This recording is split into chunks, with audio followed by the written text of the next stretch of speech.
Olá a todos, bem-vindos a mais um episódio do Dadi Center. Eu sou o Ricardo Lopes e hoje estou aqui com um convidado muito especial que toda a gente, todos os portugueses, penso eu, pelo menos devem conhecer, que é um grande divulgador de ciência português, o Dr. Carlos Fiolhais, que é Olá, professor. Olá, bom dia. bom dia, Vou, Ricardo. vou só fazer uma pequena introdução.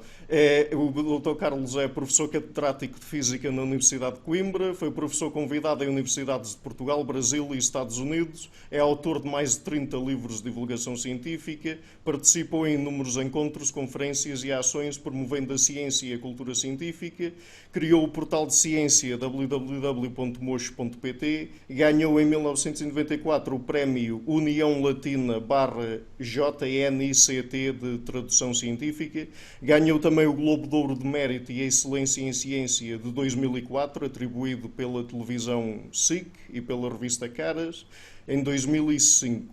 Em 2017 ganhou o Grande Prémio Ciência Viva Montepio, investiga física da matéria condensada e ensino e história das ciências e, enfim, poder-se-ia dizer muito mais porque o Dr. Carlos realmente tem um currículo bastante vasto, mas vamos deixar por aqui. Já agora, muito obrigado por ter aceito o convite, Nada, é é um um grande prazer. prazer.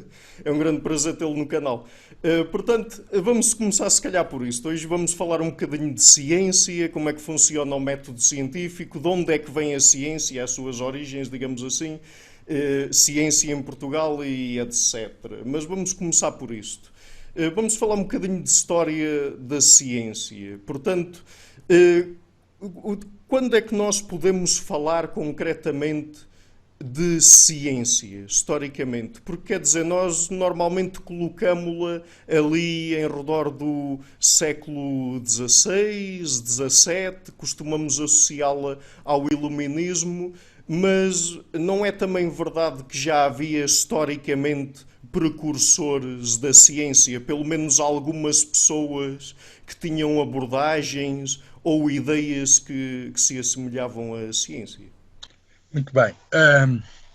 Sim, a ciência moderna começa com a chamada Revolução Científica, séculos XVI, XVII, portanto, com o método científico, o desenvolvimento e a aplicação do método científico, que ainda hoje digamos, a mesma ferramenta que nos permite acrescentar saber, mas de facto há precursores, as coisas nunca vêm do nada. E se vamos buscar raízes, é difícil, quer dizer, a procura de saber, a nossa interrogação sobre o mundo é tão antiga como a humanidade, e a humanidade é bastante antiga, mas nós podemos, acho que legitimamente, atribuir ao tempo dos gregos, aos antigos gregos, um tempo em que uma coisa chamada racionalidade surgiu, quer dizer, a tentativa de, enfim, ainda com dificuldades, porque vive-se num tempo muito marcado pela mitologia, por explicações mágicas,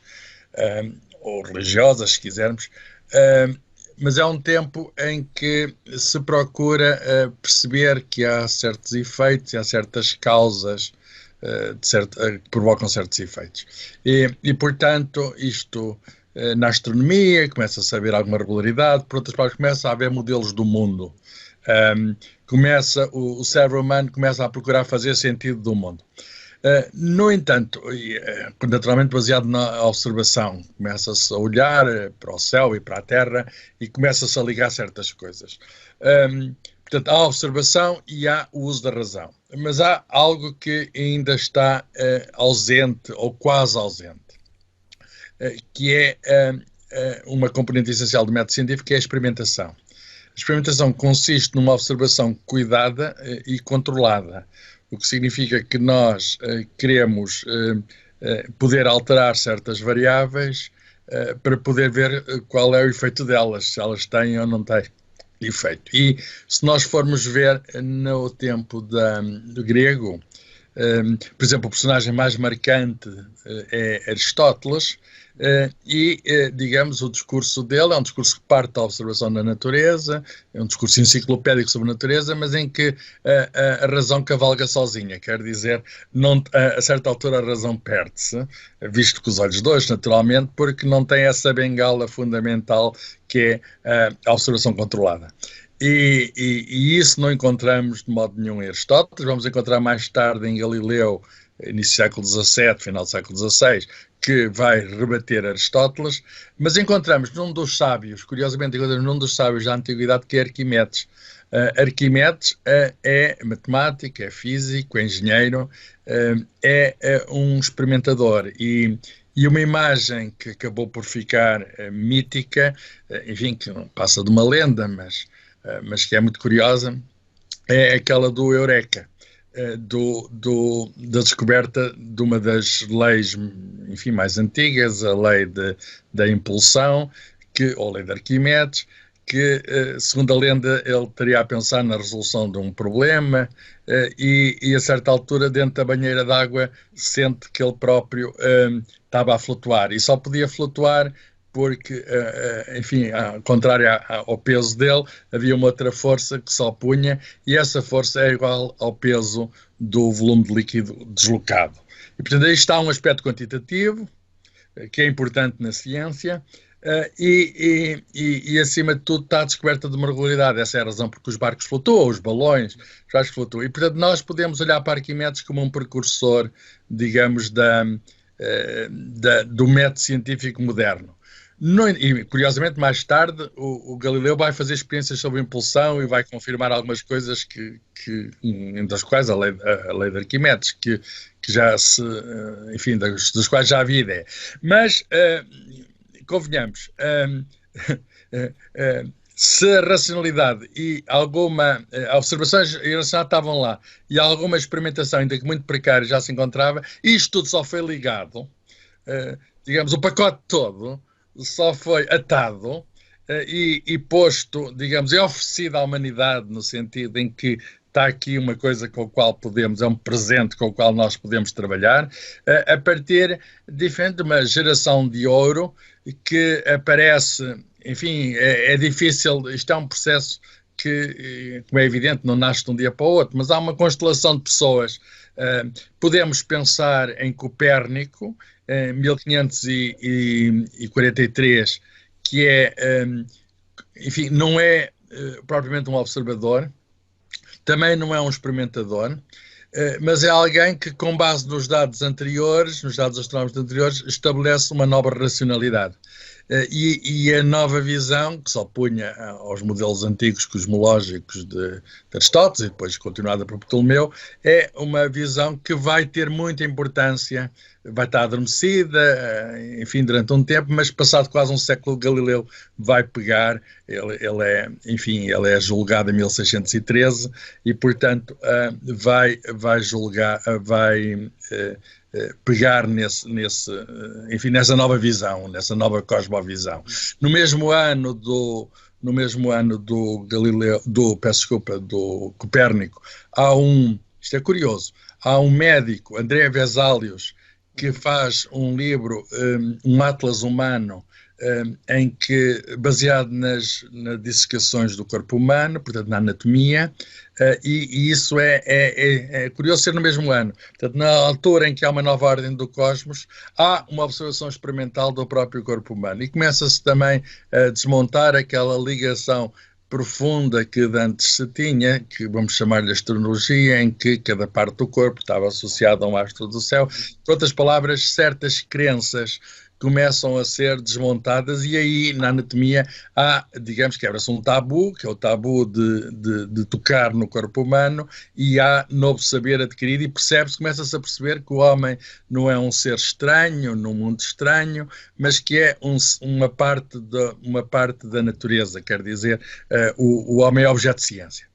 Um objeto E depois há todo um conjunto de nomes, o Tycho Brahe, que esse é um observador, o maior observador antes de Galileu, que faz um conjunto de dados impressionantes a partir de um observatório, mas ainda sem telescópio, e que tem a sorte de observar uma supernova, que ele pensava que era uma nova estrela, mas não, é uma estrela a explodir, e isto é muito importante porque se percebe que o céu não é um sítio quieto, não é um sítio, digamos, de paz celestial, não é um sítio de pasmaceira, mas o céu está em transformação, tal como aliás aqui está na Terra, a Terra é mais visível, mas ele teve a sorte de assistir a esse grande espetáculo pirotécnico, entre aspas, que é a explosão da supernova. o seu, vamos chamar-lhe assim, seguidor, Johannes Kepler, teve a mesma sorte, é muito raro, mas dois dos maiores astrónomos, e logo nessa altura tiveram direito a cada um, cada um deles escreveu um livro sobre uma supernova, é o que se chama ter sorte. Kepler matematiza os dados do Tycho Brahe. A matemática é fundamental, dizer uma palavra sobre a matemática, isso é uma grande diferença relativamente à antiguidade. Com certeza havia, a matemática é desenvolvida, em particular a geometria, no tempo dos gregos, a geometria de Euclides é fundamental, mas o Kepler vai matematizar os dados da observação. O Kepler também não é um grande observador, como foi o Tycho Brahe, mas consegue estabelecer relações, as órbitas são elipses e não são círculos, quebra-se aquela regra da perfeição, dizendo que o mundo, enfim, todos os astros estavam em órbitas circulares. E depois a terceira lei, que, por exemplo, que é muito importante, porque é uma relação entre uma potência, os cubos dos períodos, é uma relação entre o período e o eixo da elipse. E então temos a matemática no céu. Temos a matemática no céu. Ao mesmo tempo, Kepler e Galileu são contemporâneos, temos o Galileu a fazer experiência. Por um lado, a observar com o telescópio, é o primeiro a olhar o céu com o telescópio. Portanto, a ver coisas que nunca ninguém tinha visto, como... E é muito importante, aspectos novos no céu. O instrumento, uma das marcas da revolução científica é o uso de novos instrumentos, e o instrumento é uma ampliação do olho humano, e o que é que vai acontecer? Vai-se ver coisas que nunca ninguém viu. Montanhas na Lua, manchas no Sol, satélites de Júpiter, que não se podiam ver a olho nu, fases de Vênus é muito pequena, era muito difícil ver as fases antes disso. E, por outras palavras, há mais mundo do que aquele mundo que os nossos olhos conseguiam enxergar. E o que é que ele faz? Então, ele é o pai da experimentação, porque veja, os outros eram apenas a observação e racionalização dos dados. Mas agora há algo radicalmente novo. Ele chega à conclusão que as coisas caem na Terra de um modo matemático, de um modo regular. Para isso usa o plano inclinado, que é o meio de tornar o movimento em câmara lenta, de algum modo. Ele mede distâncias ao longo do plano inclinado e consegue medir tempos, ou se quisermos pesar tempos, porque ele deixa correr a água numa ampulheta ou numa clepsidra e, digamos, a quantidade de água que corre corresponde ao tempo. E, portanto, depois vai relacionar e a distância vai com o quadrado do tempo. Lá está, matemática no céu, matemática na Terra. O Galileu disse, o livro da natureza está escrito em cadernos matemáticos. Só consegue ler o livro da matemática, o livro da natureza, quem conhecer a linguagem. E agora, mais tarde, geração seguinte, o Newton, coroando isto tudo, veio juntar as duas coisas e vem dizendo que o universo está regido por leis universais, não desprezando, digamos, outras pessoas que há na época, por exemplo, na época ainda de Galileu e Kepler, o Descartes, e muito importante na racionalização e em dizer, por exemplo, a existência de leis naturais, a afirmar, para eles chamavam-se princípios, ou ainda na medicina o William Harvey, um médico inglês que vai dizer que o coração, uma bomba, não passa de uma máquina e, portanto, nós temos, digamos, aqui um fenómeno natural a passar-se continuamente dentro de nós, a bombagem do sangue levada a todo o corpo, mas é o grande Newton que disse, se conseguir ver mais longe, porque estava aos ombros de gigantes, os gigantes eram todos esses nomes que eu falei, em que vai dizer assim, não há uma física da Terra, não há uma física do céu, ele vai ver uma semelhança entre a maçã e a Lua, coisa que nunca ninguém tinha pensado pela cabeça, que a força que faz cair uma maçã é a força do mesmo tipo que faz a Lua andar à volta. Portanto, ele faz aqui uma conexão. Então temos uma física do universo, temos um universo que é inteligível, que é descrito pela matemática, há uma expressão matemática para a lei da gravitação universal, e estava inaugurada, digamos assim, a física tal como a conhecemos hoje. Estava completado o programa da física, que é conseguirmos descrever o mundo por enunciados simples. Enfim, não vamos fazer experimentação com a Lua, mas podemos fazer experimentação com a Terra.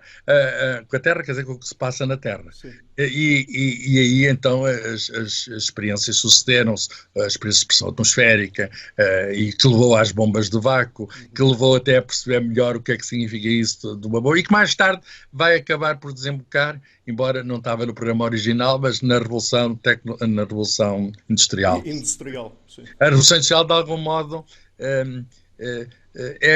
acaba por ser a sucessão da Revolução Científica, com algum atraso, com certeza, mas não teria sido possível, não é independente da Revolução Científica. Alguns membros da Royal Society que trabalharam com instrumentos, são eles que vão ajudar a desenvolver máquinas, etc. E portanto, há toda uma ligação entre ciência e tecnologia, não tão evidente como é hoje. Hoje praticamente não há tecnologia sem ser através da ciência, mas nós não teríamos tecnologia se não tivesse havido essa grande transformação, essa nova forma de ver o mundo. Portanto, em conclusão, respondendo à sua pergunta, em conclusão, o mundo é como é, nós vivemos como vivemos, porque há cerca de 300 anos inauguramos uma maneira diferente de olhar para o mundo. E, acima de tudo, vamos sumariar desta maneira. Porque essa foi a atitude de Galileu, de Newton, dos grandes nomes dessa época, os grandes génios dessa época. Acima de tudo, o que nós temos de fazer é não respeitar as afirmações que são feitas sobre o mundo, a menos que elas tenham provas. As provas alicerçam-se na observação, na experiência e na razão na qual a matemática, digamos, é um grande ajudante, porque é o que nos impede de nos enganarmos. Não estou a dizer que seja imprescindível, mas é um grande auxiliar. Digamos, a matemática no sentido de lógica, no sentido de racionalidade, é mais isso do que praticamente fazer conta. Às vezes as pessoas tomam a matemática como fazer conta. Não, matemática é a maneira de não nos enganarmos. E isso, o mundo não voltou a ser o mesmo. Não voltamos a olhar para o mundo de outra maneira. Se hoje, por exemplo, tomamos um comprimido, isto é resultado de investigação científica, é resultado da ciência, é uma tecnologia, o comprimido é uma tecnologia. Para o nosso corpo, que é uma parte o comprimido é uma tecnologia, vai intervir por um processo físico-químico que nós, enfim, não quer dizer que saibamos tudo, mas sabemos que a única maneira, pelo menos até agora, não há alternativa, a única maneira que temos de saber é a aplicação com certeza criteriosa do método científico. Podemos dizer que a humanidade é um salto que é irreversível e é um salto que só acontece uma vez na evolução da humanidade. Por outras palavras, a ciência estava connosco. Uhum. Exato. Portanto, há várias coisas aí que podemos explorar. Se calhar a primeira delas é a relação entre filosofia e ciência, porque realmente é uma relação muito importante. E a ciência, ou o método científico, tal como foi desenvolvido, parte originalmente de uma filosofia que se calhar nós podíamos considerar naturalista e, no fundo, até determinado ponto acaba por ser influenciada por algumas ideias que até provavelmente já vinham de trás. Uma delas que me vem à cabeça imediatamente são as ideias que os atomistas gregos tinham, principalmente os epicuristas, que influenciaram algumas pessoas em termos de começarem a considerar a possibilidade de sermos constituídos por coisas mais pequenas, não visíveis, que tanto nos podem compor a nós, como podem compor outros objetos, por exemplo, os objetos celestes, e, portanto, nós somos feitos da mesma coisa que uma estrela é feita, que um planeta é feito, e etc, e etc. E, quer dizer, portanto, há esta relação muito íntima entre filosofia, principalmente um determinado tipo de filosofia que se preocupa com a observação e recolha sistemática de dados e testar hipóteses e etc., e aquilo que nós chamamos ciência. Aliás, uma acaba por não ser possível sem a outra, porque até para fazermos ciência temos que ter determinadas assunções na sua base, digamos assim. Muito bem. A filosofia é anterior à ciência, com certeza, e não há dúvida que a filosofia é dos gregos. Enfim, pelo menos do nosso ponto de vista ocidental, nós somos herdeiros dos gregos. A palavra física significa natureza e é uma palavra grega, a sua origem. Mas, de facto, quando a física começa com alguns nomes que eu referi, portanto, a astronomia teve um papel importante, começou-se a chamar, curiosamente, filosofia natural, portanto, filosofia ligada à natureza, e, portanto, como um ramo da filosofia, porque, com certeza, se olharmos para a obra de Aristóteles, aquilo toca todos os assuntos, até a política, a poética, enfim, é toda uma enciclopédia universal que encontramos na obra completa do Aristóteles. E, portanto, uma parte dessa obra de Aristóteles, de algum modo, encontrou um outro caminho. Encontrou um caminho em que houve alguma ruptura, e Galileu fez questão de mostrar que havia ruptura. Ele fez questão de dizer que o Aristóteles não tinha visto bem como é que caíam as coisas, quer dizer, que ele pensava, por exemplo, que uma coisa muito grande, uma pedra muito grande, caía muito mais rapidamente com uma pedra pequena, e vendo bem as coisas, é praticamente ao mesmo tempo na Terra, e se não houvesse, ele imaginou isto, que é também muito importante na ciência, o Galileu, imaginou isto, uma espécie de experiência mental, se não tivéssemos o ar, se não fosse a resistência do ar, chegariam exatamente ao mesmo. Isto depois pode ser testado, é uma hipótese, pode ser testado, e foi testado com as bombas de vácuo, e até foi testado, mais ou menos recentemente, há uns quase 50 anos, na Lua, deixaram cair uma pena e um martelo, um dos astronautas, e a homenagem ao Galileu foi conseguida, porque o Galileu tinha razão. E, portanto, a questão de uma pessoa colocar hipóteses e depois poder confirmar ou afirmar, aparece muito nitidamente. Isto é uma nova maneira de fazer filosofia. Portanto, as palavras da natureza é o juiz, e nós podemos fazer conjecturas, pode fazer afirmações sobre o mundo, mas nem todas as afirmações são válidas, e o Aristóteles perdeu-se algumas das afirmações, para não dizer mesmo que algumas das afirmações que o Aristóteles faz estão erradas por falta de observação. Por exemplo, um erro óbvio ele dizia, agora na medicina, dizia que as mulheres tinham menos dentes que os homens. Bastava ele ter, sei lá, pedido à mulher para abrir a boca, não sei se ele tinha mulher, mas pedido à mulher para abrir a boca, para perceber, era só contar, é uma coisa muito simples, estava ao alcance de Aristóteles, e perceber que não, que há diferença entre homem e mulher, mas não está no número dos dentes. E portanto, há observações erradas. Isto está baseado em preconceitos. Por onde é que vem essa coisa? A questão da inferioridade da mulher, da preconceito que há, digamos, relativamente ao género, etc. Ora bem, então, como é que vamos integrar? Há uma emancipação da física. Como é que vamos integrar isto tudo? Há uma emancipação da física, e há ainda coisas que ficam na filosofia sem serem da física. Mas sei lá, que a física mais tarde acaba por há coisas da filosofia que mais tarde se vão tornar em física. Uma parte fica e outra parte, mas não quer dizer que vá tudo, com certeza. A filosofia mantém o seu lugar. Por exemplo, um papel essencial é a chamada epistemologia, que é saber qual é o estatuto da ciência, o que é que está para lá da ciência, o que é que significa conhecer, o que é que se pode conhecer, a tal interrogação até sobre o próprio método. Isso está para além da ciência, de algum modo está para além da física. Tal como há assuntos que estão na filosofia e que estão para além da ciência, por exemplo, a questão do belo, da estética, a questão, sei lá, da moralidade, se calhar. Da moral, dos valores, enfim, da filosofia da política. Portanto, tudo isso está para além da física, e, portanto, a filosofia continua com um papel que é imprescindível, perguntar coisas que não podemos responder pelo método científico.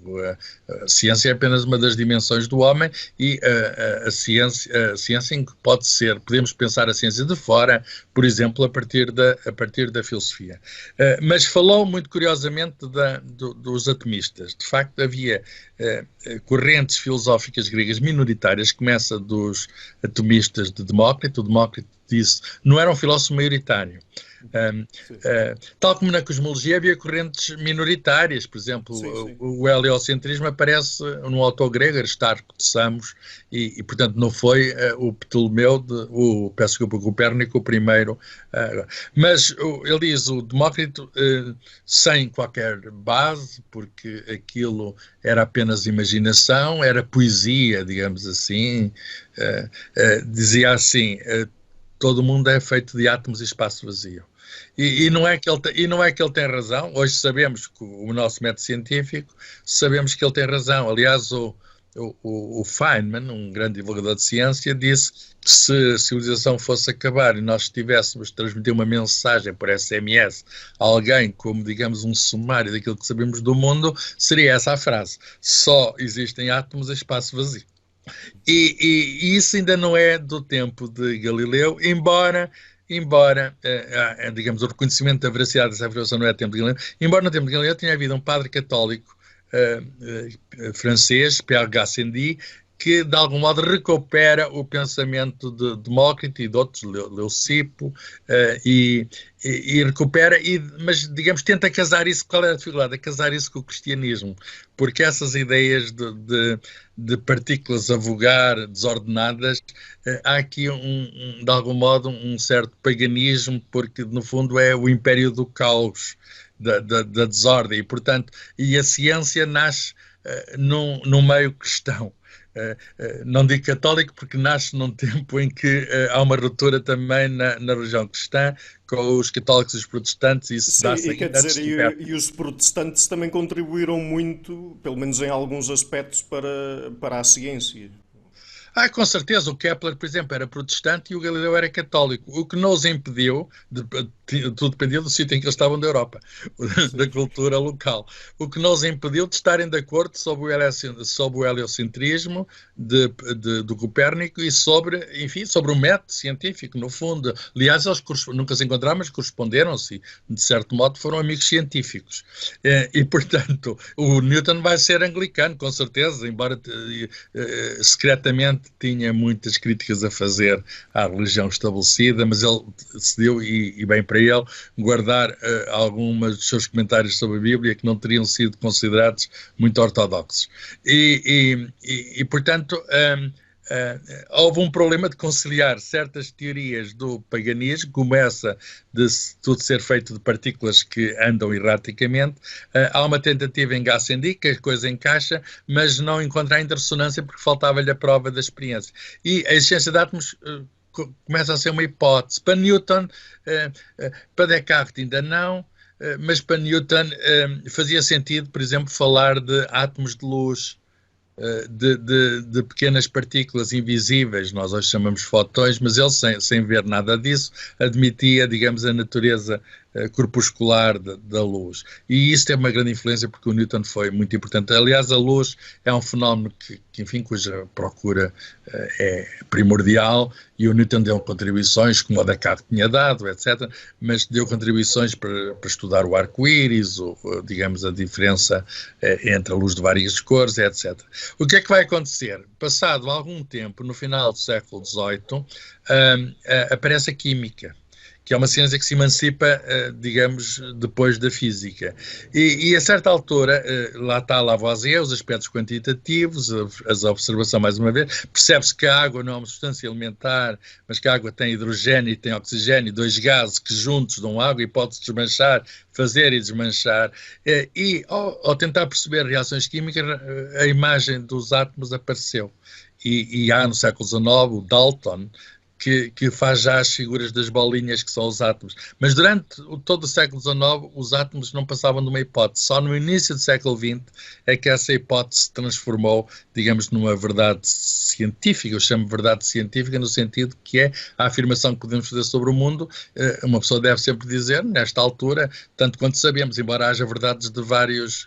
verdades absolutas não existem. Portanto, o que existem até agora não há nenhuma experiência, verdade neste sentido, até agora não há nenhuma experiência que permita desmentir essa afirmação. É nesse sentido que eu falo de verdades científicas. Não é para endeusar a verdade ou tornar a verdade, digamos, algo como...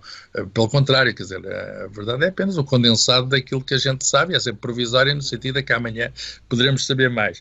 E então, no século XX, e hoje sabemos que existem átomos, vemos os átomos, manipulamos os átomos, existe nanotecnologia e, acima de tudo, sabemos que o Demócrito tinha razão, sem ele fazer ideia nenhuma porquê, não é? Quer dizer, bem, também, se pensarmos bem, os filósofos diziam tanta coisa, havia tantas correntes que algum deles teria de acertar. E a teoria quântica é a nossa teoria, digamos, dos átomos, está por trás da química, no fundo está por trás da biologia, etc. E, portanto, apareceu, digamos, uma corrente que era obscura da filosofia grega, de um modo ganhou um estatuto e hoje é digamos assim, é um dos pilares do nosso conhecimento a corpuscularidade da matéria. Nós todos somos feitos de átomos e, mais uma vez, a união entre os céus e a Terra.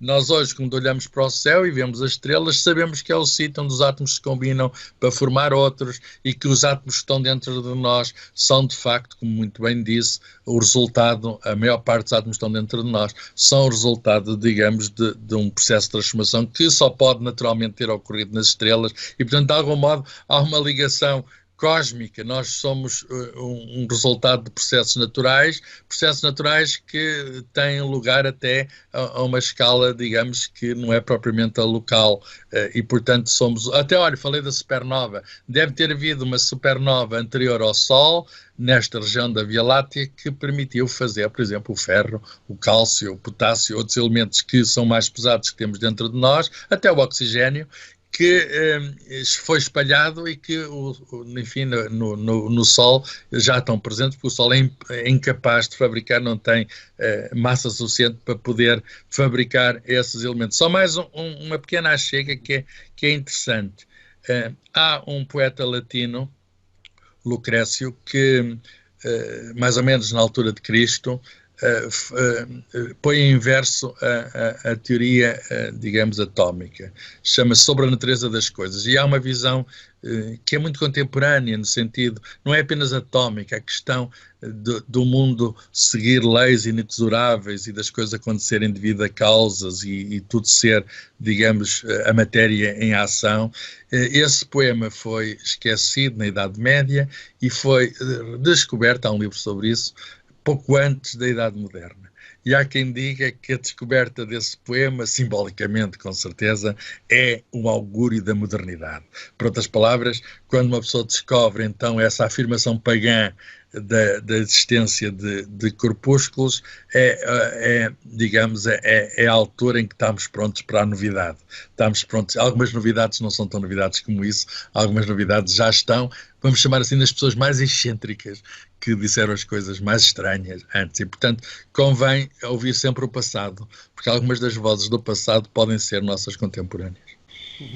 E quer dizer, no desenvolvimento do método científico, aquilo que nós também fizemos foi estabelecer, no fundo, uma relação de continuidade entre o muito pequeno e o muito grande, porque na história da ciência, uma das primeiras pessoas que vem à cabeça, que já aqui referiu, é o Galileu, claro, e o telescópio, os telescópios que ele usou para observar e fazer observações e testar hipóteses acerca do muito grande. No caso, ele principalmente pensou acerca do funcionamento do sistema solar e da teoria heliocêntrica, etc.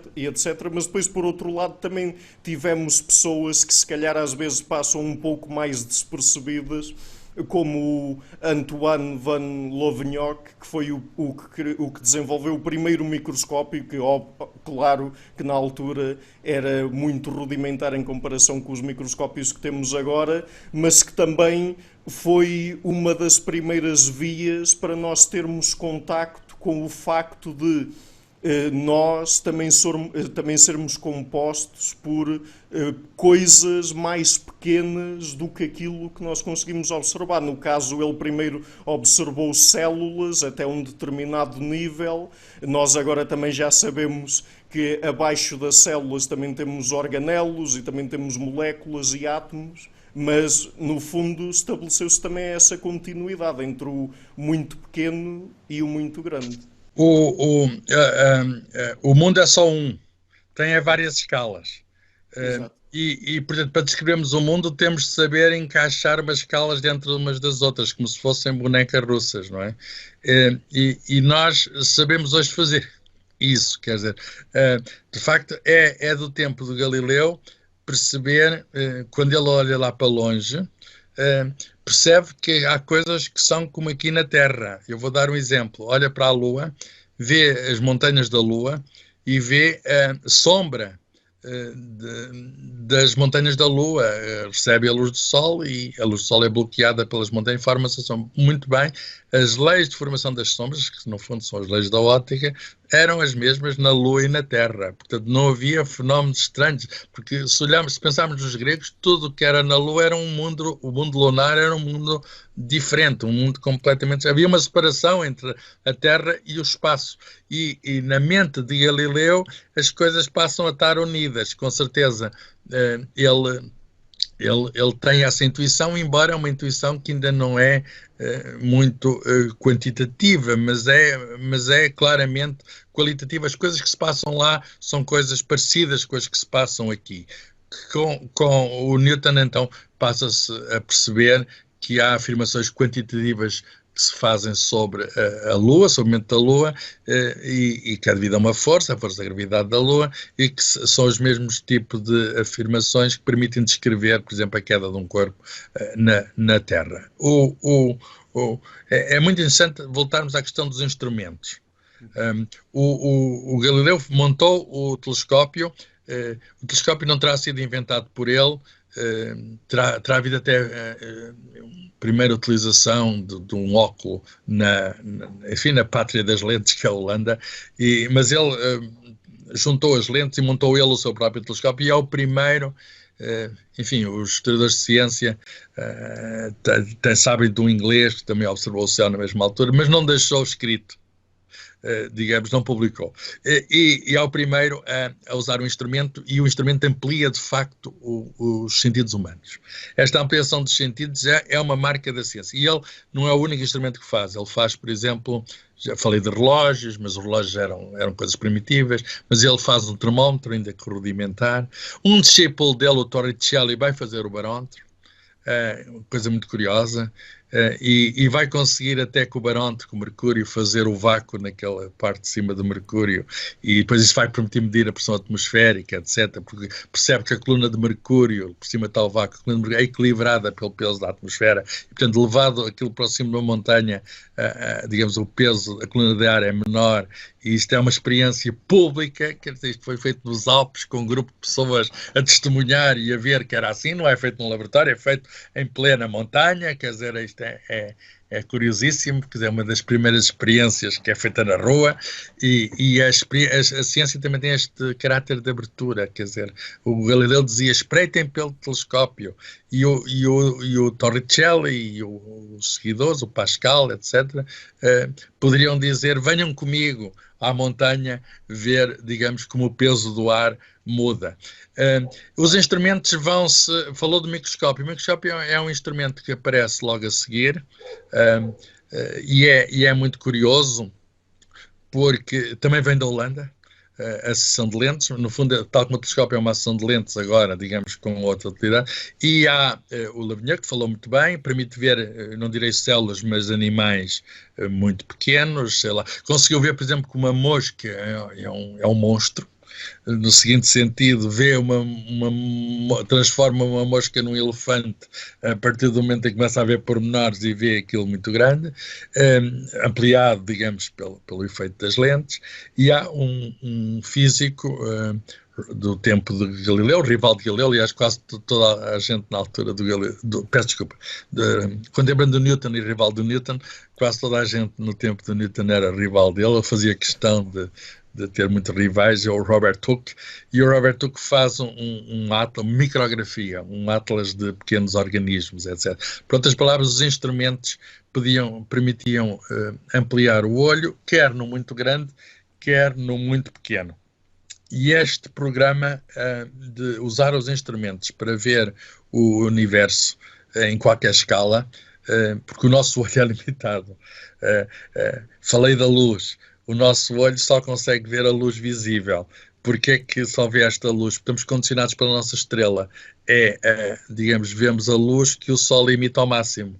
Quer dizer, no longo processo de evolução biológica, os nossos olhos, aliás, como dos outros animais, é uma regra praticamente geral, focaram a luz, aproveitaram ao máximo a luz existente ao máximo. E, portanto, nós temos as nossas limitações, mas logo no início do século XIX arranjou-se instrumentos, curiosamente é o próprio termómetro que permite descobrir raios invisíveis, uma radiação quente que é o infravermelho. Logo a seguir, com uma experiência química, há uns cristais de substância onde entra a prata, que são alterados pela luz chamada ultravioleta, era o princípio da fotografia, do outro lado do espectro do visível, e, portanto, tudo isto são instrumentos, de algum modo. A fotografia também é um instrumento, e, portanto, permite registrar imagens do mundo e auxiliar o nosso olhar, fixar o nosso olhar, mais tarde o cinema, etc., no século XIX. E, portanto, os instrumentos vão ser essenciais para conseguir realizar o programa da ciência, o programa de descrição do mundo.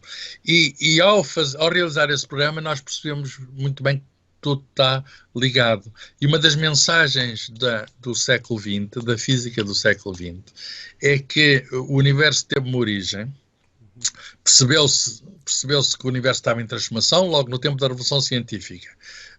Mas só no século XX é que se percebeu uma coisa fundamental, é que a transformação é do, vamos chamar assim, é mesmo eu não vou dizer do nada para o ser, porque o nada é uma coisa metafísica, não é do domínio da ciência, mas em que podemos dizer que começa ao ser, começa tudo. Por outras palavras, hoje sabemos que existiu um Big Bang há 14 mil milhões de anos, etc. E então temos uma relação muito curiosa com o muito pequeno. É que o mundo, quando começa, sabemos hoje, começa de uma forma desordenada e começa a partir primeiro energia, depois matéria, mas matéria desarticulada. E a história do universo é toda uma história de auto-organização.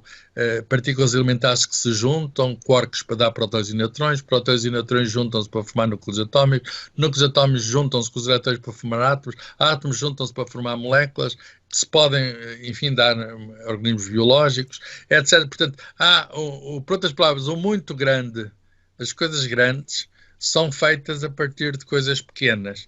E entre o início em que o pequeno dominava e a escala de hoje, o mundo de hoje no tempo, a escala temporal de hoje, em que vemos coisas que precisam de tempo para existirem, nós hoje somos o resultado do tempo.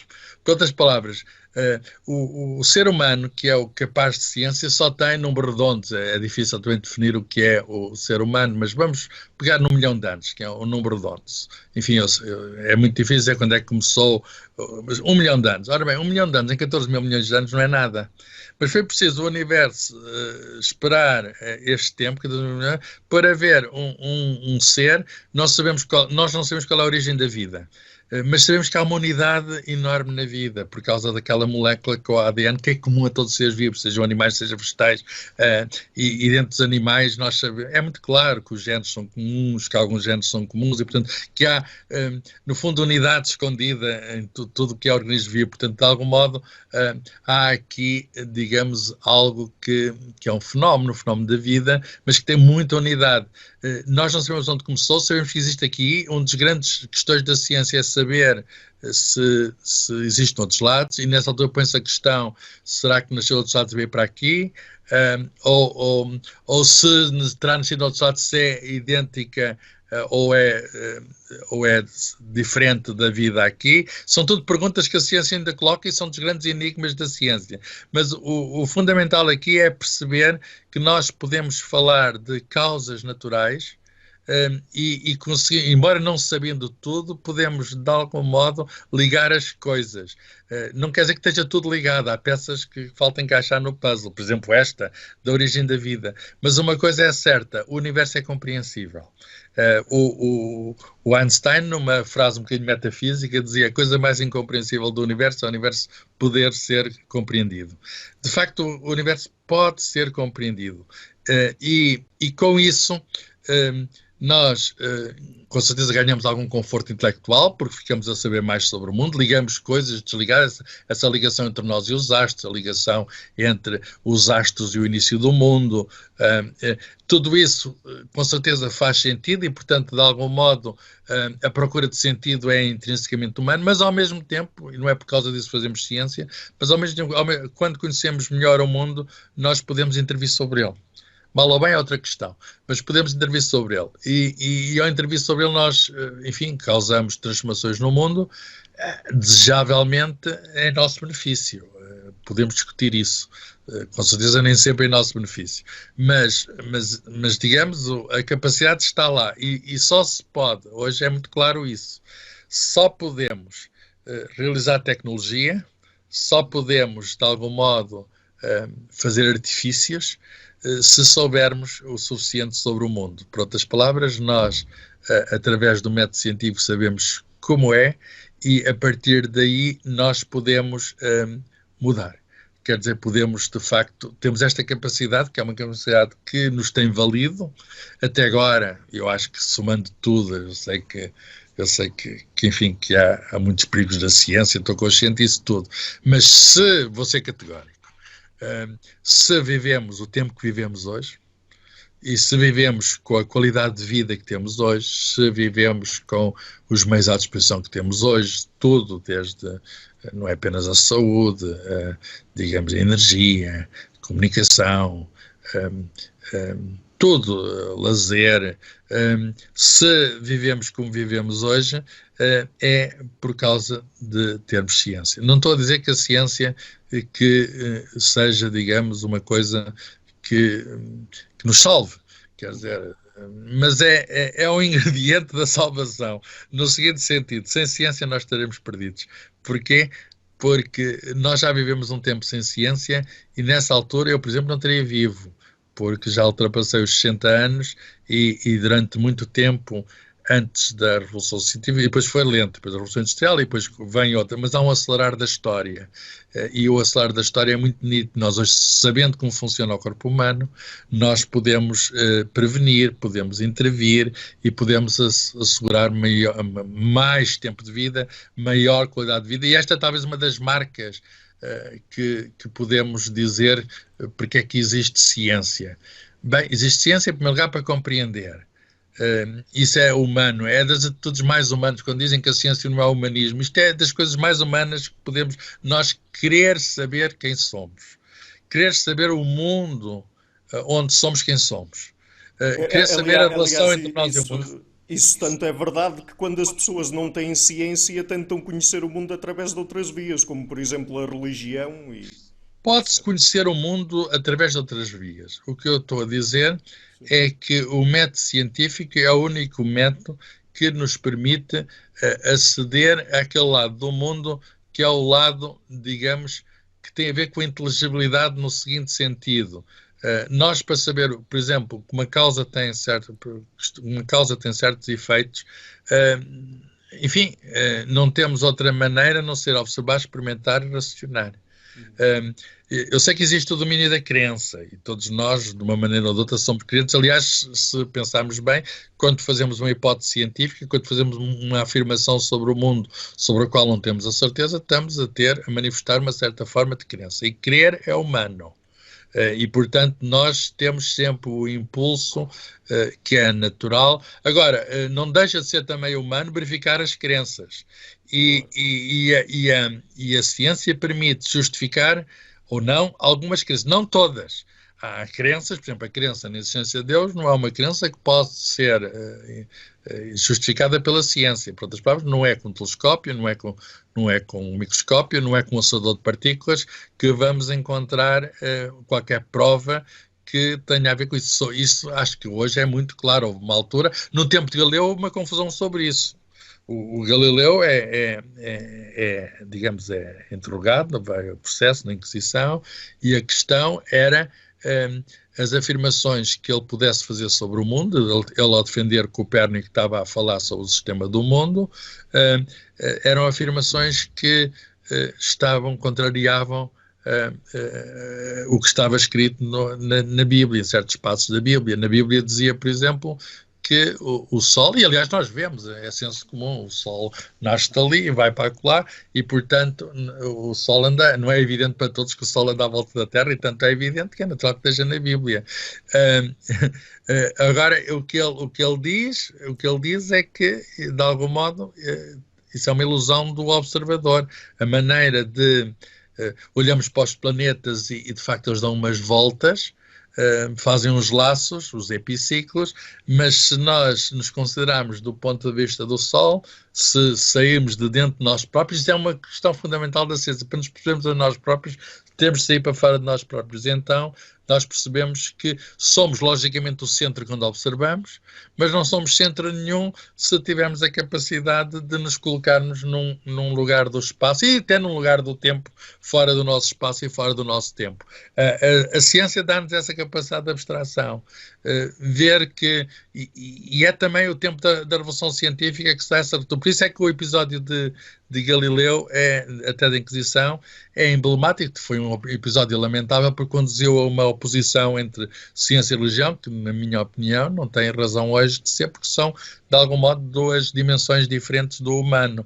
Mas naquela altura pareciam que estavam em colisão. Não, na altura estavam mesmo em colisão, porque o que é que poderia, digamos, como é que alguém poderia sustentar coisas que estavam, ao contrário da Bíblia, que era um livro sagrado sobre o qual se acreditava como digamos, algo que era, digamos, e nós não podemos deixar hoje, enfim, de ter a Bíblia como temos, mas hoje, depois de Galileu, muitos anos depois de Galileu, sabemos que não é um livro de ciência. Há outros livros sem ser livros de ciência. E essa separação foi feita na altura com marcas.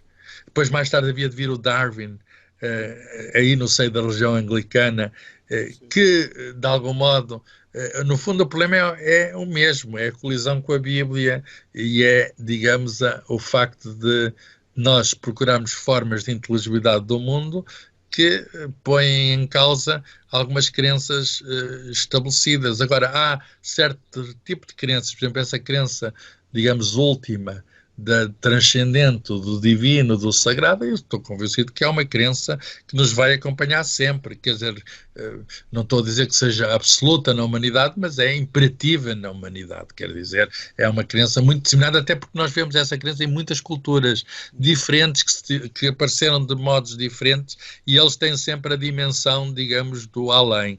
A dimensão, digamos, as questões, enfim, que nos atormentam sempre, como a questão da morte. Portanto, há mistérios do mundo que são mistérios da ciência e há outros mistérios do mundo. Eu estou convencido que a ciência nunca vai dizer, por exemplo, o que é o amor. Porque é que uma pessoa vai... Porque é que duas pessoas... há aspectos biológicos aí. Mas será que poderemos reduzir tudo à biologia? Quer dizer, a certa altura, para descrever o amor, pode-se olhar muito melhor para um romance ou para um livro de poesia do que propriamente para um manual de neurologia. Ou, vamos lá ver, o belo. O que é que a ciência tem a dizer sobre o belo? A ciência tem uma relação com o belo, com certeza, porque a natureza... podemos lhe atribuir essa qualificação. A natureza, vamos chamar-lhe harmonia. O Einstein gostava de falar de harmonia. As coisas tinham uma certa proporção. As coisas... e tem uma proporção que nos provoca, digamos, um sentimento de espanto, tal como perante um quadro, sei lá, do Leonardo da Vinci ou do outro grande Miguel Ângelo, para falar de pintores neste caso do século XV para o XVI, de algum modo a grande arte do Renascimento precede a transformação da ciência, mas há também aqui, de algum modo, uma nova captação do real através da arte. A arte move-nos, a arte toca-nos, e nós dificilmente, tal como o amor nos toca, nós dificilmente, ou eu diria que, dificilmente estou a usar um advérbio apenas, mas eu direi, posso ser mais taxativo e dizer que a ciência não encontrará explicações para tudo. Por outras palavras, o programa positivista, se quisermos cientifista, do século XIX, numa altura em que se pensava, alguns pensaram pelo menos, que a ciência era a chave de tudo. Não, nós hoje sabemos que a ciência é a chave de muita coisa, mas não abre todas as portas, e eu direi que ainda bem que é assim. Seria muito arrogante da ciência colocar-se numa visão totalitária que alguns já tiveram no passado e dizer isto não é ciência, logo isso não existe.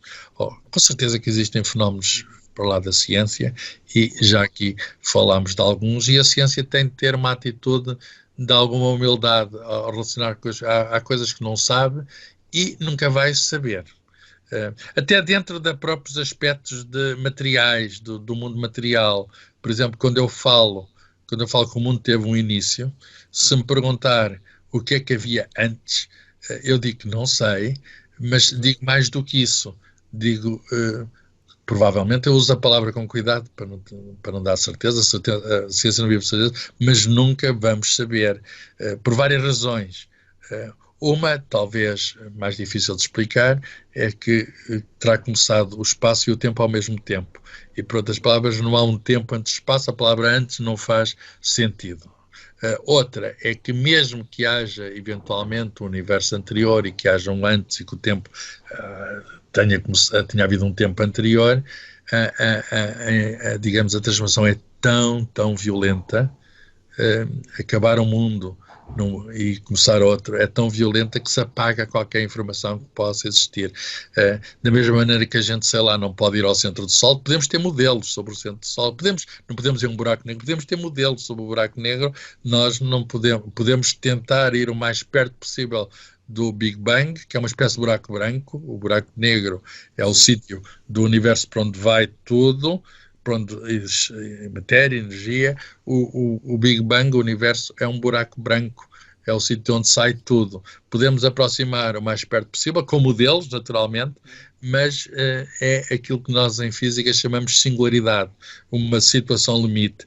Tal como o buraco negro é o sítio onde acaba a nossa física, está à fronteira do nosso conhecimento, o Big Bang, o buraco branco, o grande buraco branco, porque buracos negros há muitos, buracos brancos só conhecemos, digamos, um de onde veio tudo, e aí acaba, de facto, a nossa física. E aquilo que não sabemos, devemos estar calados.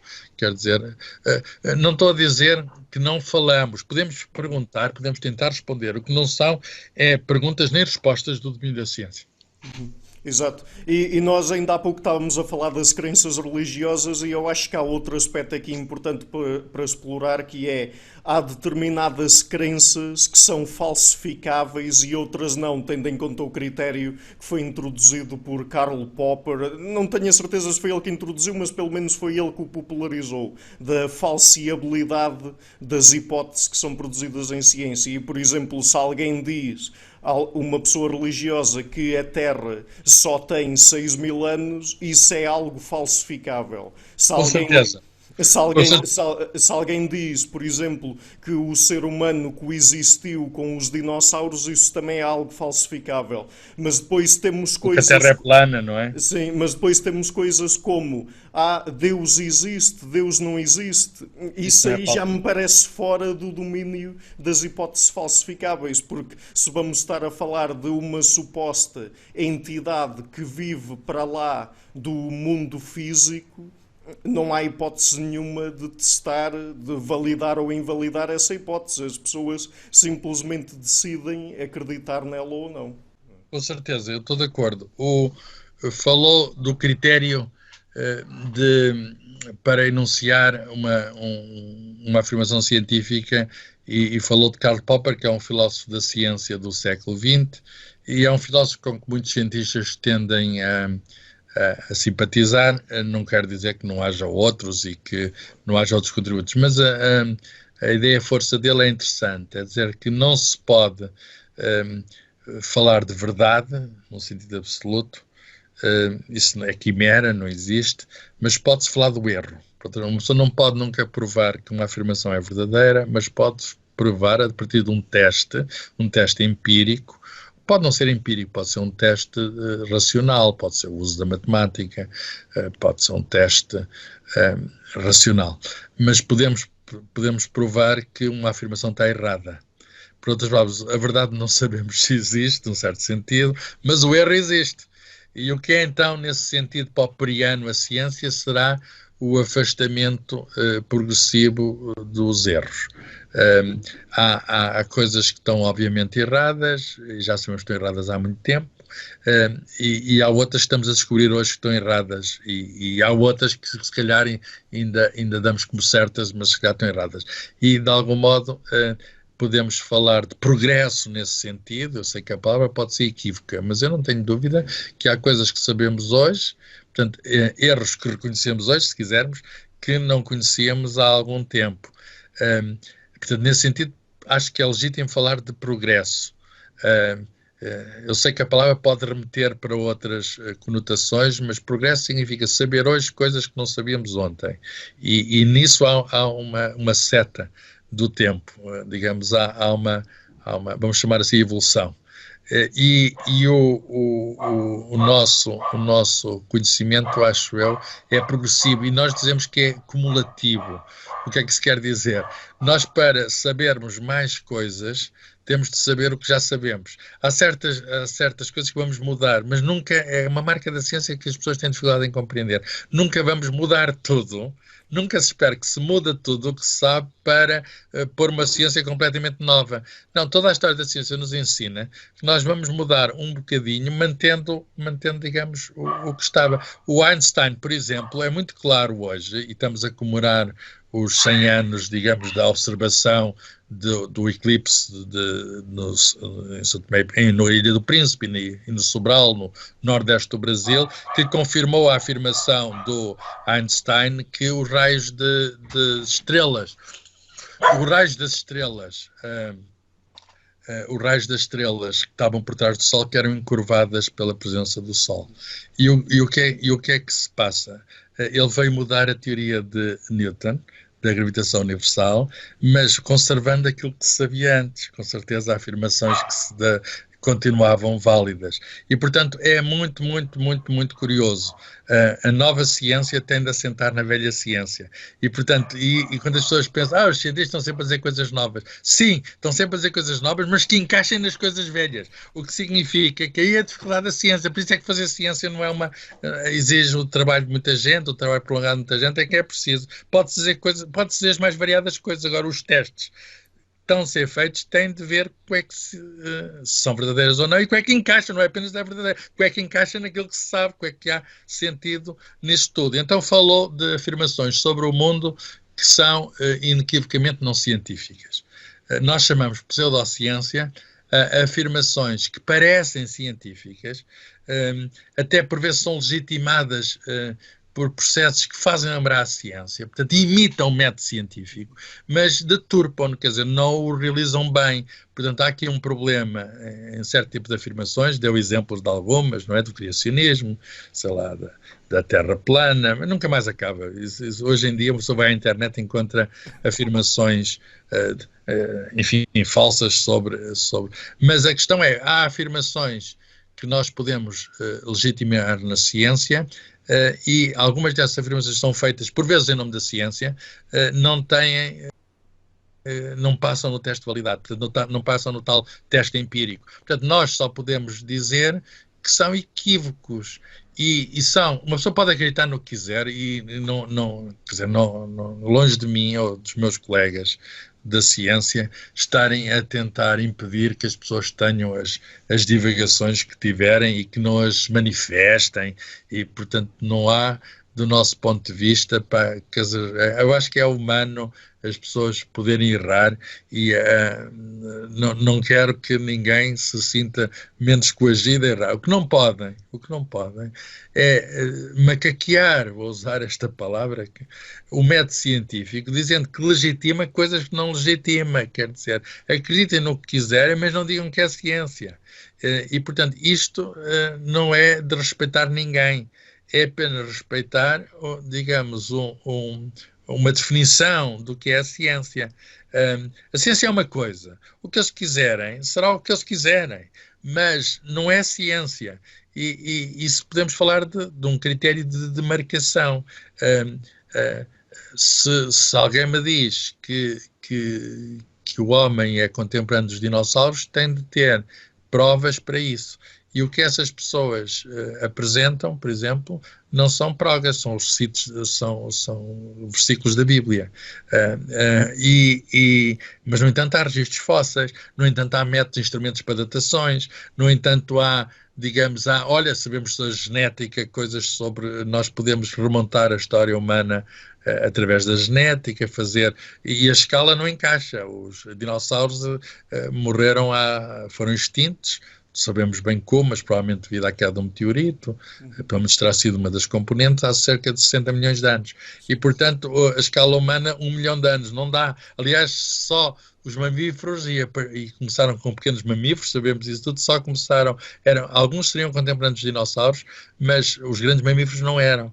portanto, só conseguiram desenvolver-se, digamos, mamíferos como os primatas, por exemplo, depois dos dinossauros terem desaparecido. E tudo isto tem lógica.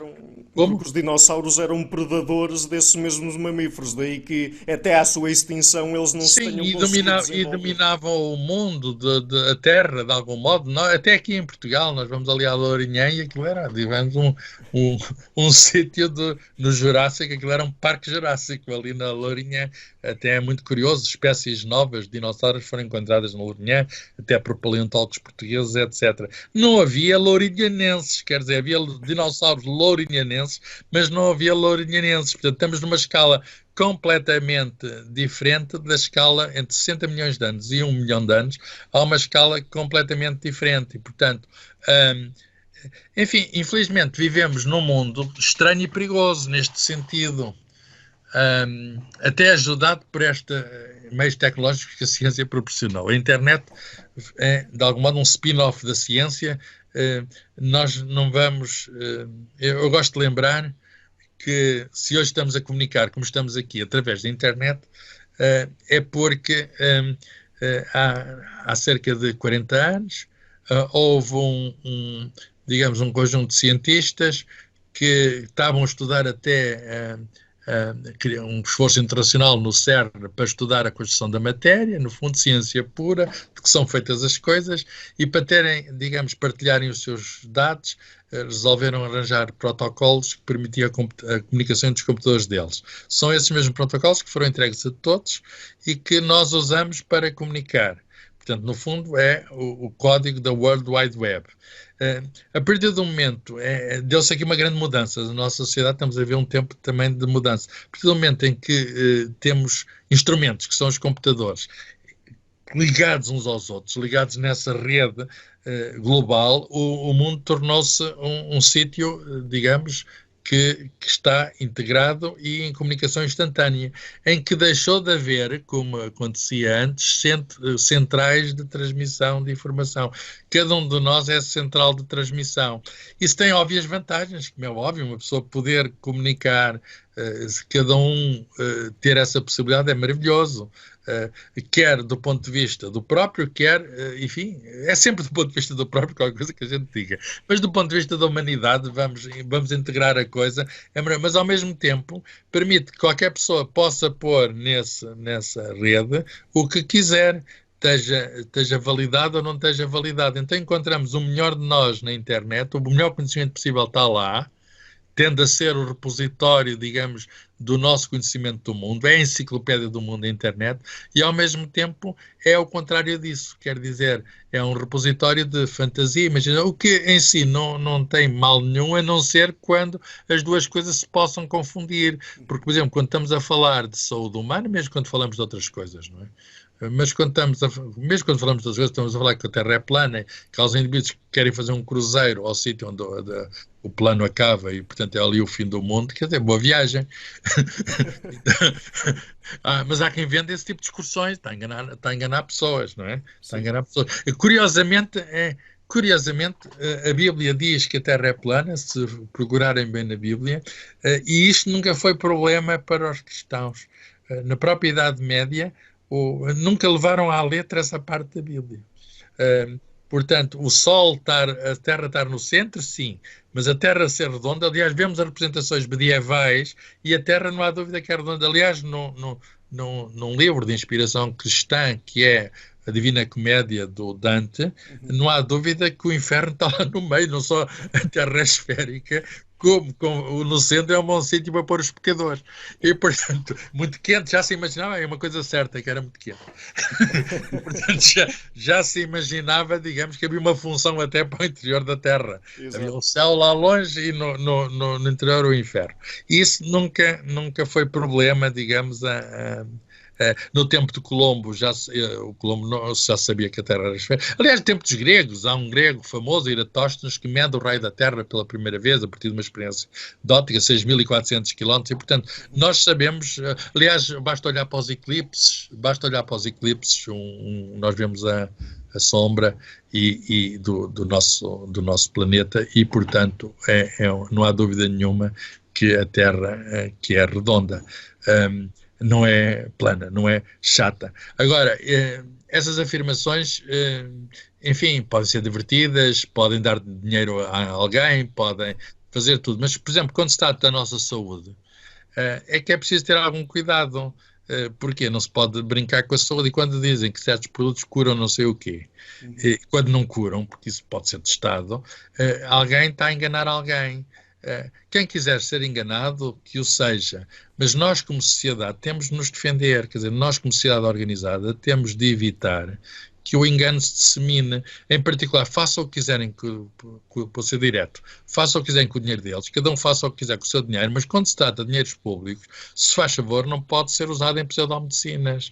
Não pode ser usado em pseudomedicinas, porque eu não quero que o meu dinheiro, o dinheiro dos meus impostos, seja mal gasto, quer dizer, vá para os ombros de uns aldrabões, peço para os bolsos, não é para os ombros, para os bolsos de uns aldrabões. E, portanto, porque é que, por outras palavras, há uma certa... com certeza que o Estado tem de estar organizado, e nós temos nas sociedades democráticas um meio de organizar um Estado que também, de algum modo, é por tentativa e erro. Mas, por ser por tentativa e erro, é que eu quero evitar erros. E, portanto, digo que a sociedade não se pode organizar de um modo que permita institucionalizar a fraude. A fraude é um engano coletivo.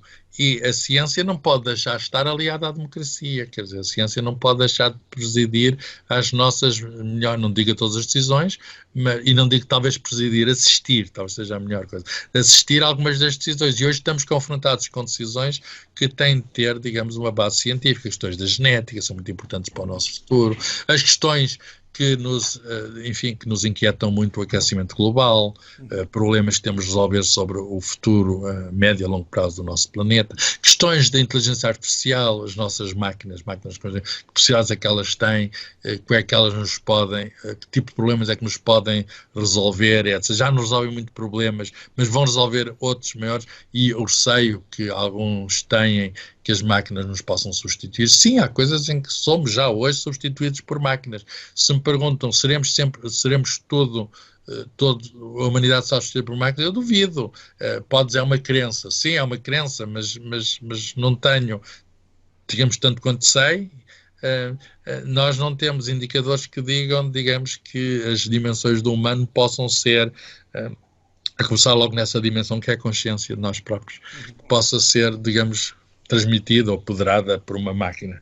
E, portanto, há um conjunto de questões da sociedade contemporânea que dizem respeito à nossa vida coletiva, que têm de partir de base científica. E aí, enfim, embora eu saiba que a irracionalidade é algo muito disseminado, cada um de nós tem sempre um bocadinho, mas coletivamente nós temos de organizar. Não é isso que vemos no mundo de hoje. Nós vemos a racionalidade a subir, nós vemos fenómenos como o Trump na América, como o Bolsonaro no Brasil, que são fenómenos, e também na Europa, quando vemos Salvinis e essa gente, não tenhamos ilusões. É gente que não faz bem ideia do que é a ciência e que mais que despreza a ciência. Estamos a assistir isso claramente no Brasil, neste momento, não é?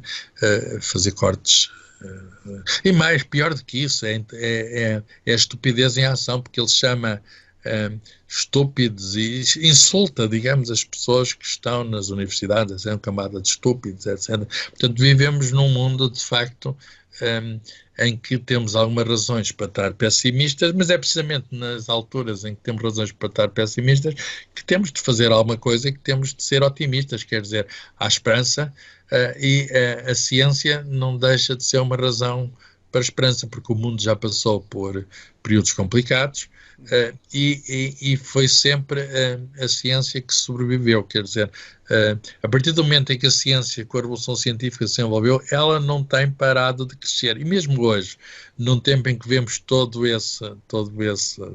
esses inimigos da ciência, vamos chamar assim, eu e David Marçal temos um livro chamado Inimigos da Ciência, em que elencamos os ditadores, os ignorantes, os vendilhões, os exploradores do medo, os obscurantistas, até uma parte que consideramos os cientistas desmalhados, porque nós encontramos inimigos da ciência disfarçados de cientistas, por vezes estão lá dentro, e apesar disso tudo, nós acho que temos de ter esperança. Porquê? O medo é algo que nos encolhe a todos. E se o mundo tem futuro, tem de ser sempre com base no nosso melhor conhecimento. Nós, como sociedade organizada, e eu sei que o mundo tem este problema de haver as nações, e haver, digamos, as regiões, e haver todos os problemas de geoestratégia, etc., para não falar de outras questões da ordem da religião e da cultura. Mas o mundo tem, olha, vamos lá pensar, o mundo dividido, nós, ao fim e ao cabo, temos uma coisa que nos une. A ciência é algo que, se não nos une, deve nos unir. Além do mais, é a única maneira que nos proporciona riqueza e bem-estar. Hoje digamos, toda a economia, de algum modo, vem do conhecimento. Nós não devemos a economia a subir, é com base no conhecimento. Nós hoje vemos a China como, de algum modo, eixo de crescimento do mundo, o que é ciência e tecnologia. Sim. E, de algum modo, é curioso, faço aqui uma ligação com Portugal, porque é uma civilização milenar, a Índia, mas desconhecia o método científico. E foi através enfim, nos séculos XVI, quando digamos, os primeiros ocidentais por mar lá chegaram, e foram portugueses ou estrangeiros que passavam por Portugal, o caminho era por Lisboa, que levaram, e não demorou muito a ir, o telescópio de Galileu, por exemplo, relógios mecânicos do tempo do Newton, etc. Por outras palavras, os hospitais, a medicina ocidental, aparece pela vez na China e no Japão, também por essa via. Por outras palavras, se hoje o mundo está com esse crescimento muito forte no Oriente, e é devido ao uso, não tenhamos dúvida, quer dizer, o crescimento da China, em particular, é devido, digamos, à aplicação, digamos, da tecnologia e da desenvolvimento tecnológico baseado na ciência. Isso foi uma semente que lá foi colocada a partir, digamos, de contacto de culturas, dessa primeira globalização, porque a Revolução Científica foi aqui, não foi na América, não foi na Ásia, foi aqui neste sítio chamado Europa, chamado Velho Continente. Não sabemos porque é que foi. Aliás, é a questão da história. A história, enfim, podemos usar uma parte da ciência, mas é uma ciência social. E, portanto, porque é que terá sido aqui? Bem, foi na Europa, de facto, que aconteceu, não desprezando o valor de culturas antigas que existiam no Oriente, mas, de facto, foi aqui que foi na Europa. A Europa tem esta questão que é o sítio da filosofia, é o sítio da ciência. Bem, é um sítio também, enfim, onde começaram duas guerras mundiais, que alastraram também as coisas. Portanto, não estou a dizer que seja um sítio apenas de luz. É um sítio onde a humanidade manifestou já o melhor de si próprio e o pior de si próprio. É um sítio também, sei lá, em que houve fenómenos de exploração, colonialismo, etc. Portanto, e nós temos de, enfim, ter uma visão integradora disso tudo. Quer dizer, o ser humano é capaz do melhor e do pior. A Europa não tem hoje, digamos, a relevância no mundo que teve no passado. Os Estados Unidos, neste momento, se no fim da Segunda Guerra Mundial tiveram a ascensão que tiveram, foi muito baseado de levar da Europa, houve a caça aos sábios alemães. O von Braun, por exemplo, era o homem dos foguetes nazis, que é levado e que vai fazer o foguetão Saturno V, enfim, que levou à Lua há 50 anos, etc. E com ele muitos outros prémios Nobel americanos explodiram. Mas é curioso que a nação americana tem, no século XVIII, na sua fundação, ela é mais ou menos contemporânea, enfim, da Revolução Francesa, a Revolução Americana, e tem na sua origem muito da marca do iluminismo. O que significa que os pais fundadores da nação americana eram pessoas muito marcadas pela ciência que na altura estava consolidada. Alguns deles eram mesmo cientistas, como o Benjamin Franklin, e outros respeitavam imensamente a ciência, como o Jefferson e outros. E, portanto, a ciência, de algum modo, está na origem da nação americana, e que depois havia até uma explosão, digamos, enorme enfim, vivemos o século americano. Este século não sabemos bem o que vai ser, pelos vistos, quer dizer, haverá concorrência. Exato. Portanto, deixe-me só fazer-lhe uma última pergunta, porque já gravámos muito realmente. Talvez outro dia possamos ter outra conversa para cobrir outros tópicos que eu aqui tinha, mas que não temos tempo hoje, claramente, que é o seguinte. Nós já falámos de vários aspectos do desenvolvimento da ciência há 3 séculos atrás e do método científico, mas há outro aqui que eu acho que é muito importante nós também referirmos, que também ajuda muito a combater as pseudociências, que é a revisão por pares e a reprodução de resultados, que ainda Sim, não sim. falámos disso. Não.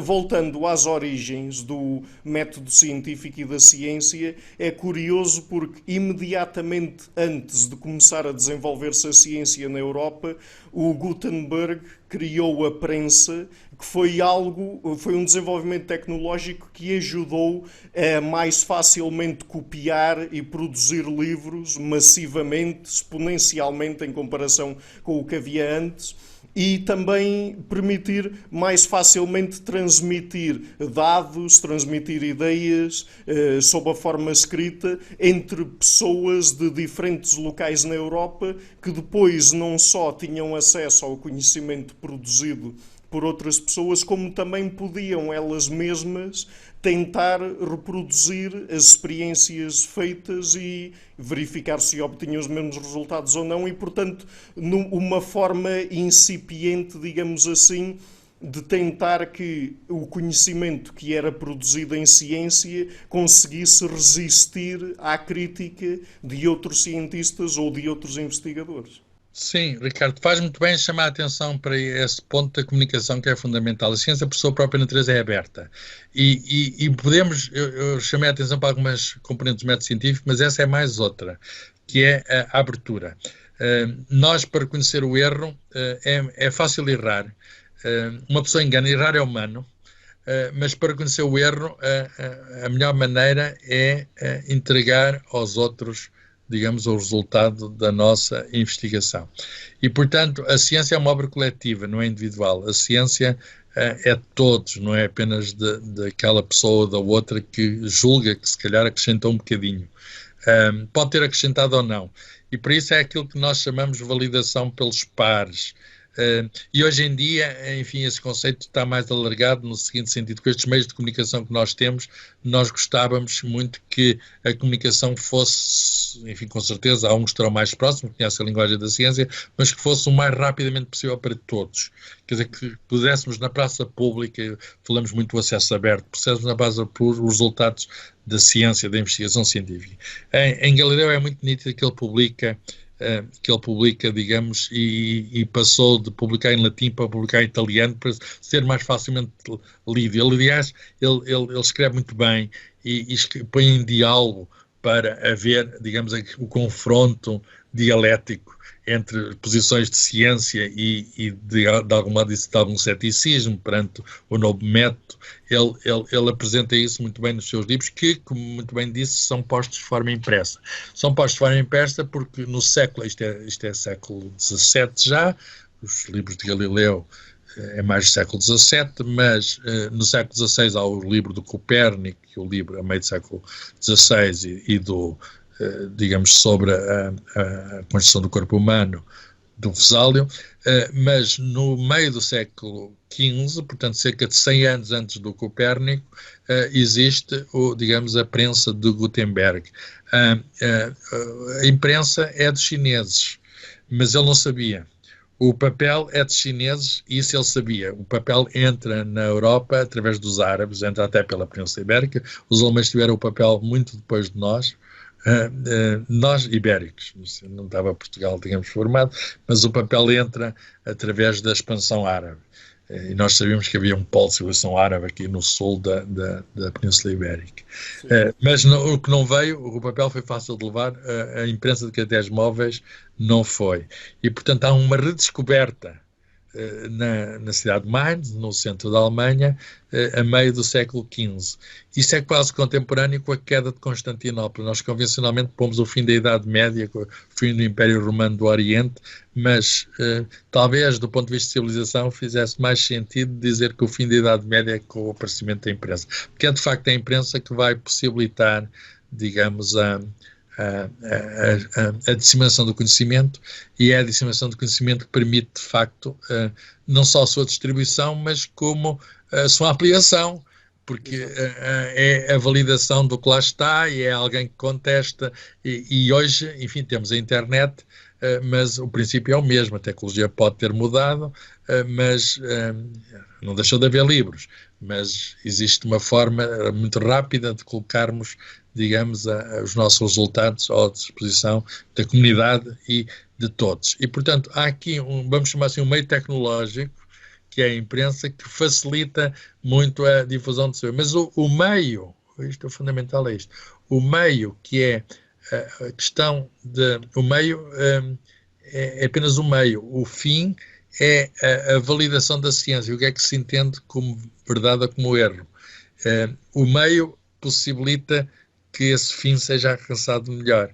Hoje temos um meio, enfim, mais rápido que a imprensa de Gutenberg, que é, digamos, a aldeia global em que todos vivemos, proporcionada pela internet, mas o fim continua a ser o mesmo. A partilha, onde estão mais cabeças, é muito mais fácil encontrar erros. Muitas cabeças pensam melhor que uma só cabeça.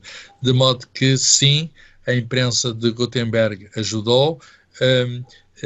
Hoje em dia somos todos descendentes, digamos, desse processo que se despoltou, enfim, na chamada Revolução Científica, e que teve como condição preliminar, digamos, haver essa e vivemos num tempo em que temos meios extraordinários à nossa disposição, que a World Wide Web é muito, muito recente. Olhamos para a história do... Há quem fala até de um novo renascimento. Eu acho que é muito difícil uma pessoa falar sobre a atualidade, sabemos lá. Precisamos de alguma distância. Vivemos num mundo que nos parece existir em sombras, mas temos meios para que haja luz, e eu sou um otimista. Os cientistas em geral são otimistas. Porquê? Por causa da tal ideia de progresso. É que nós amanhã vamos saber mais do que hoje. Será assim? Bem, toda a história da ciência diz que é assim, é uma crença. Mas eu quero acreditar que continua a ser assim, que amanhã vamos saber mais do que hoje. Há um cientista português do século XVI, chamado Garcia Dorta, que viveu na Índia, contemporâneo do Camões. Aliás, o livro dele, Colóquio dos Símbolos, tem uma introdução em verso do próprio Camões, e nesse livro, que saiu agora uma edição moderna, eu colaborei, chamada Obras Pioneiras da Cultura Portuguesa, ele diz: o que não sabemos hoje, amanhã saberemos. Isto é uma manifestação de otimismo, e há uma razão para vivermos amanhã. Porque é que eu, em particular, quero viver amanhã para saber coisas que não sei hoje? Isso é, digamos, uma ambição, uma vontade que é muito humana. O Carl Sagan, um grande divulgador da ciência, dizia, e é assim que ele acaba o livro do Cosmos: a nossa ambição é o conhecimento, o nosso futuro é conhecer. Muito bem, portanto, Dr. Carlos, vamos terminar aqui a entrevista. Já gravámos durante muito tempo, foi tudo muito interessante e foi um grande prazer outra vez tê-lo no canal. Gostava só de deixar alguma última mensagem antes de terminarmos, talvez relacionado com o último aspecto que referiu, da ciência ser uma atividade essencialmente comunitária e as pessoas sozinhas não conseguirem fazer isso. Eu acho que saber é humano, não é? Acho que é das coisas mais humanas que há, e todos nós queremos saber de uma maneira ou de outra.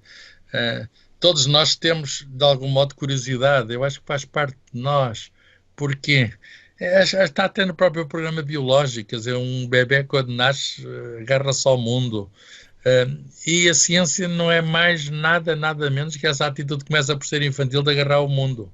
Agarrar o mundo com as nossas mãos, agarrar o mundo com a nossa cabeça. A cabeça está ligada, as mãos estão ligadas à cabeça.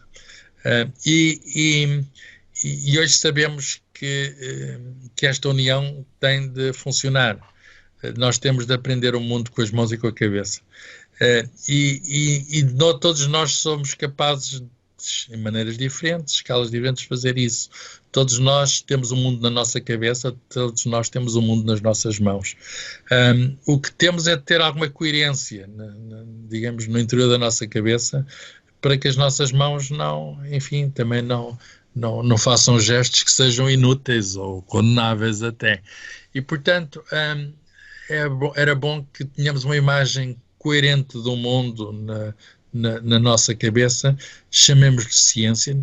Eu sei que coexiste, essa imagem coexiste com outros tipos de representações que podemos fazer sobre o mundo, mas esta não deixa de ser uma componente, não deixa por isso de ser uma componente importante. Não sendo a única, é uma componente importante.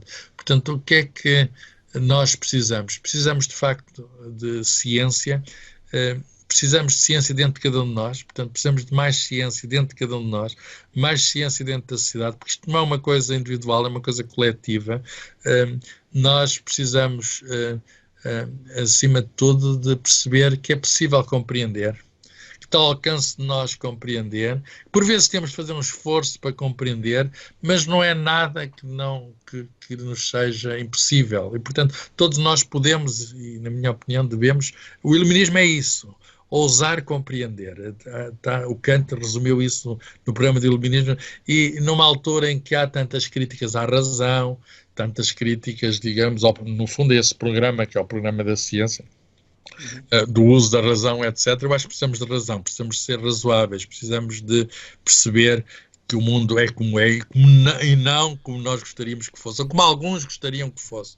As coisas caem para baixo, nós respiramos ar, nós somos feitos de células, etc. São coisas que a ciência sabe hoje e que saberá também amanhã, além de outras coisas que vai saber. Muito bem, vamos terminar então nessa muito boa mensagem. Dr. Carlos Fiolhais, foi um grande prazer tê-lo no canal mais uma vez e também falar consigo. Obrigado, o prazer foi meu. Felicidades. Hello everybody, thank you so much for coming to my channel and for watching this interview until the end. As you might have noticed, I've started this channel on February 2018 and have been putting out regular interviews with academics and intellectuals from a variety of fields. So to keep the channel sustainable, I would really like to ask you to please visit my Patreon page and to consider making a pledge there.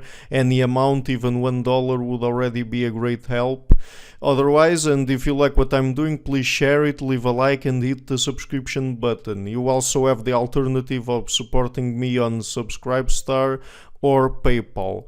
I would also like to give a huge thank you to my patrons, Karen Litzke, Anne Blanchett, Peruga Larsen, Lau Guerreiro, Chantel Gelina, Jim Frank, Francis Ford, Hans Frederick Sunda, Brian Rivera, Lucas Stafiniak, Sergio Condriano, Jan Haninen, and my two producers, Isar Webber and Rosie. Thank you for all.